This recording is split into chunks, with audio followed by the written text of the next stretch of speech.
କହିଲେ। ପୁରୁଷ ଜଣକ ବହୁତ ପାଖକୁ ଲାଗି ଆସିଲେଣି। ପ୍ରିୟେ, ତୁମେ ହୁଏତ ମୋତେ ଜାଣ ନାହିଁ, କିନ୍ତୁ ମୁଁ ତୁମକୁ ବେଶ୍ ଭଲ ଭାବରେ ଚିହ୍ନେ। ମୋର ତପସ୍ୟାରେ ସନ୍ତୁଷ୍ଟ ହୋଇ ଭଗବାନ ବିଷ୍ଣୁ ତୁମକୁ ମହାଲକ୍ଷ୍ମୀଙ୍କ ପ୍ରାରୂପରେ ସୃଷ୍ଟି କରିଛନ୍ତି। ମୁଁ ତାଙ୍କୁ ମା ଲକ୍ଷ୍ମୀଙ୍କ ଭଳି ସୁନ୍ଦରୀ ନାରୀଟିଏ ମୋ ସହିତ ବିବାହ ପାଇଁ ଠିକ୍ କରିବା ପାଇଁ ପ୍ରାର୍ଥନା କରିଥିଲି। ସେ ସାରା ବିଶ୍ୱ ବ୍ରହ୍ମାଣ୍ଡରେ ମହାଲକ୍ଷ୍ମୀଙ୍କ ସମକକ୍ଷ ନାରୀଟିଏର ସନ୍ଧାନ କରି ନ ପାରିବାରୁ ନିଜ ହାତରେ ତୁମକୁ ମୋ ପାଇଁ ସୃଷ୍ଟି କରିଛନ୍ତି। ତେଣୁ ତୁମର କିଛି ମନେ ପଡ଼ୁନାହିଁ। ଦିନ ଢଳିବାକୁ ବସିଲାଣି। ଆସ, ଅଶ୍ୱପୃଷ୍ଠରେ ବସ। ହଁ, ମୁଁ ହେଉଛି ରାଜା ତାଳଧ୍ୱଜ ଏବଂ ତୁମେ ଏବେ ମୋ ରାଜ୍ୟର ସୀମାବର୍ତ୍ତୀ ଅଞ୍ଚଳରେ ଥିବାରୁ ସମ୍ପୂର୍ଣ୍ଣ ସୁରକ୍ଷିତ। ହଁ, ମନେ ରଖ, ତୁମ ନାମ ହେଉଛି ସୌଭାଗ୍ୟ ସୁନ୍ଦରୀ। ଆଶା କରୁଛି ତୁମର ଆଗରୁ କୌଣସି ନାମ ନାହିଁ। ନାରୀ ଜଣକ ରାଜାଙ୍କ ଉପରେ ବିଶ୍ୱାସ କରିବା ଛଡ଼ା ଆଉ କୌଣସି ଉପାୟ ନଥିଲା।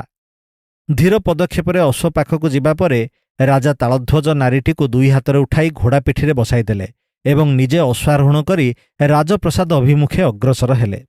ଶୁଭ ତିଥି, ଶୁଭ ନକ୍ଷତ୍ର ଦେଖି ଦୁହିଁଙ୍କର ବିବାହ ମହାସମାରୋହରେ ଅନୁଷ୍ଠିତ ହେଲା।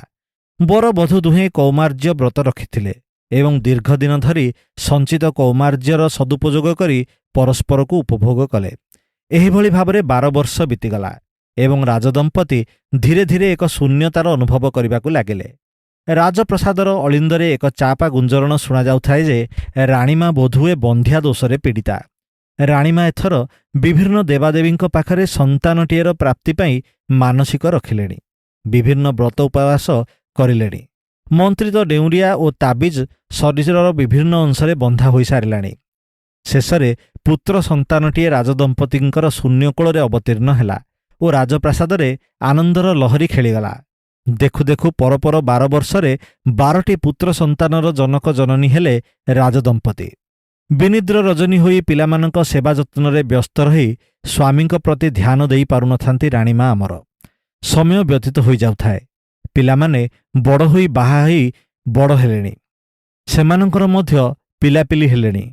ଖବର ଆସିଲା, ପଡ଼ୋଶୀ ରାଜ୍ୟର ରାଜାମାନେ ଏକତ୍ରିତ ହୋଇ ଆକ୍ରମଣ କରିଦେଇଛନ୍ତି ତାଳଧ୍ୱଜଙ୍କ ରାଜ୍ୟ ଉପରେ।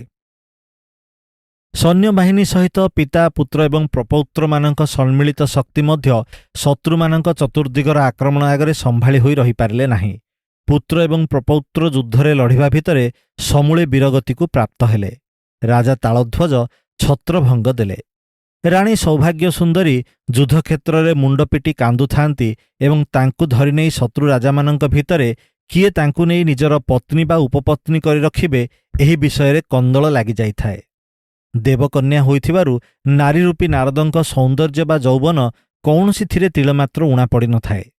ଏହି ସମୟରେ ଶତ୍ରୁପକ୍ଷର କେହି ଜଣେ ରାଣୀଙ୍କ ହାତ ଧରି ଟାଣିବା ଭିତରେ ହୃଦୟ ଫଟାଇ କାନ୍ଦିବାକୁ ଆରମ୍ଭ କରିଥିଲେ ସେ ଏବଂ ଆକାଶ ଆଡ଼କୁ ହାତ ଟେକି ନାରାୟଣ ରକ୍ଷା କର ବୋଲି କହିବା ଭିତରେ ନାରୀ ରୂପୀ ନାରଦଙ୍କ ସମ୍ମୁଖରେ ଉଭା ହୋଇଯାଆନ୍ତି ଭଗବାନ ବିଷ୍ଣୁ ଓ ମୃଦୁ ମୃଦୁ ହସି କହୁଥାନ୍ତି, ବତ୍ସ ନାରଦ, ମାୟାମୋହର ବାନ୍ଧି ହୋଇ ତୁମେ ନିଜକୁ ପର୍ଯ୍ୟନ୍ତ ଭୁଲି ଯାଇଛ। ଏମିତିକି ନିଜର ବ୍ରହ୍ମଚର୍ଯ୍ୟର ବଳିଦାନ କରିବାକୁ ମଧ୍ୟ ପଛାଇନାହଁ। ନାରୀ ରୂପ ପ୍ରାପ୍ତ ହେଲେ ମଧ୍ୟ ତୁମର ଭଲମନ୍ଦ ଚିନ୍ତା କରିବାର ଶକ୍ତି ଅକ୍ଷୁର୍ଣ୍ଣ ଥିଲା। ତଥାପି ତୁମେ ମାୟାଜାଲ କବଳିତ ହୋଇ ଶରୀର ସର୍ବସ୍ୱ ହୋଇପଡ଼ିଥିଲ ଏବଂ ପରମାର୍ଥିକ ଚିନ୍ତାଧାରାଠାରୁ ବହୁତ ଦୂରକୁ ଚାଲିଯାଇଥିଲ। ହେ ନାରଦ, ବତ୍ସ, ଲକ୍ଷ୍ୟ କରି ଦେଖ, ତୁମେ ଆଉ ନାରୀ ହୋଇନାହଁ। ସତକୁ ସତ ନାରଦ ଲକ୍ଷ୍ୟ କରି ଦେଖିଲେ ଯେ ସେ ତାଙ୍କର ପୂର୍ବ ସ୍ୱରୂପ ଫେରି ପାଇଛନ୍ତି। ପାଖରେ ଛିଡ଼ା ହୋଇଛନ୍ତି, ମଦମନ୍ଦ ହସୁଛନ୍ତି ଗୋବିନ୍ଦ।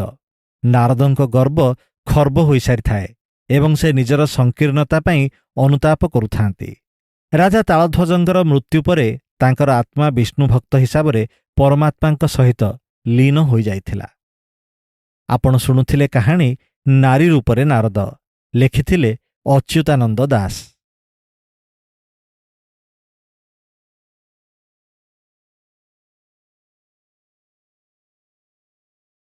ଅଫିସର କୌଣସି କାମରେ ବ୍ୟସ୍ତ ଥିବାବେଳେ ହଠାତ୍ ଫୋନ୍ ବାଜି ଉଠିଲା।